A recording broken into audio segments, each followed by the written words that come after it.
సాతానుగాడు నిజంగానే ఆ సంతానాన్ని పెద్ద దెబ్బే కొట్టాడు. వాడు కాటేశాడు. Passion of the Christ movie చూసారా? చూడకపోతే ఈరోజే కొనుక్కున్నాయని చూడండి, చాలా మంచి మూవీ అండి అది. Fashion of the Christ movie ఎక్కడి నుంచి స్టార్ట్ అవుతుందో తెలుసా?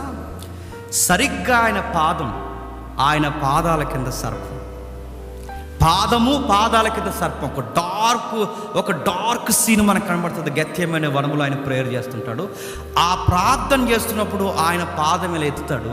సరిగ్గా ఆ పాదం మీద ఈ సాతానుగాడు ఇలా కాటేస్తాడు, వేయడానికి చూస్తాడు. సరిగ్గా ఆడి నెత్తి మీద యేసుక్రీస్తు వారు అడుగేసి బయలుదేరుతాడు. ఎక్కడికి బయలుదేరుతాడంటే ఆ డైరెక్టర్ చూపిస్తాడు మెలగెత్తాను. ఎక్కడికంటే సిలువ ఎక్కడానికి రెడీ అవుతాడు. సాతానుగాడు వేస్తున్న కాటేంటి? ఆ సంతానానికి. ఇప్పుడు అవ్వమ్మ సంతానం లేదా స్త్రీ సంతానం అనగానే ఇక్కడ ఎవరు? యేసుక్రీస్తు. ఇప్పుడు యేసుక్రీస్తు వారికి ఆడు వేసిన పెద్ద దెబ్బ ఏంటో తెలుసా? వాడు సిలువకు యేసుక్రీస్తు వారిని కొట్టడమే. చెప్పండి, వాడేసిన అతిపెద్ద కాటు వాడు సిలువకు ఎక్కించడమే. అయితే ఆ సిలువకు ఎక్కించి వాడు కాటేస్తే ఆ సిలువ మీద నుంచి సరాసరి ఆయన ఏం చేశాడు తెలుసా? తిరిగి లేచి వాడి నెత్తి మీద సిదగదొక్కి పడేశాడు.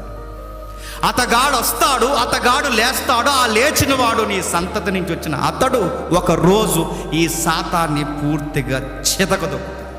అందుకేనండి కలవరి గిరి మీద సాతానుగాడు పూర్తిగా ఓడిపోయాడు. చేతగానోడు, దెబ్బలు తిన్నాడు వాడు. అందుకే ప్రకటన గ్రంథంలో వాడు కూర్చి రాయబడుతూ ఆ దెబ్బ తిన్న ఘట సర్పం అని ఉంటాడు. వాడికి గాయాలయ్యాయి, వాడు తగిలాడు, సగం చచ్చాడు వాడు. అందుకే వీడికాడికి ఇంకా ఊపిరి ఏదనుందంటే ఆ తోకలతోనే ఆడుతున్నాడు. తోకతో కొడుతున్నాడు ఎవరిని? ఆ నక్షత్రాలు. పొయిటిక్గా చెప్తున్నాడు, ఆ తోకతో కొడుతున్నాడు. ఎవరైతే నక్షత్రాలు తోకతోనే కొట్టుకుంటూ వెళ్ళిపోతున్నాడు అంటే ఆడు ఆల్రెడీ చావు దెబ్బలు తిన్నాడు. ఇంకా రేపు పొద్దున్న వాడికి ముగిసిపోయే కార్యక్రమం ఏంటంటే వాడిని అరెస్ట్ చేయడం, వాడిని తీసుకెళ్ళి పూర్తిగా పాతాళంలో బంధించడం. అది ఒక్క కార్యక్రమం ఉంది. ఆల్రెడీ వీడి చచ్చాడు అంటే వీడి చచ్చిన పాముతో సమానం. ఎవడు? సాతానుగాడు. ఇప్పుడు ఈ దెబ్బలు తిన్న ఈడు ఉడుకుతో, అసూయతో ఎవరిని మింగేద్దామా, ఎవరిని పాడు చేద్దామా అని చూస్తున్నాడు. ఇప్పుడు వాడి చేతుల్లో చిక్కకూడదంటే నీకు ఒకే ఒక ఆప్షన్ ఉంది. ఆడిని చితకు దొక్కిన ఆయన దగ్గరికి, ఆయన రెక్కల చోటకు నువ్వు రావాలి. అప్పుడే బతుకుతావు. లేదంటే వాడికి దొరికేస్తాం ఖచ్చితంగా. వాడికి ఎప్పుడైతే దొరికో వాడికి బందీఖానలో మనం తీసుకుంటే మనిషిని మనిషిగా ఉంచడం, మృగంగా మారుస్తాడు.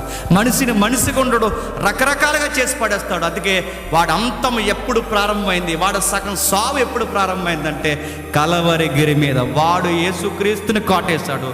ప్రభు తిరిగి లేచి వాడి శిరస్సు మీద తొక్కేశాడు.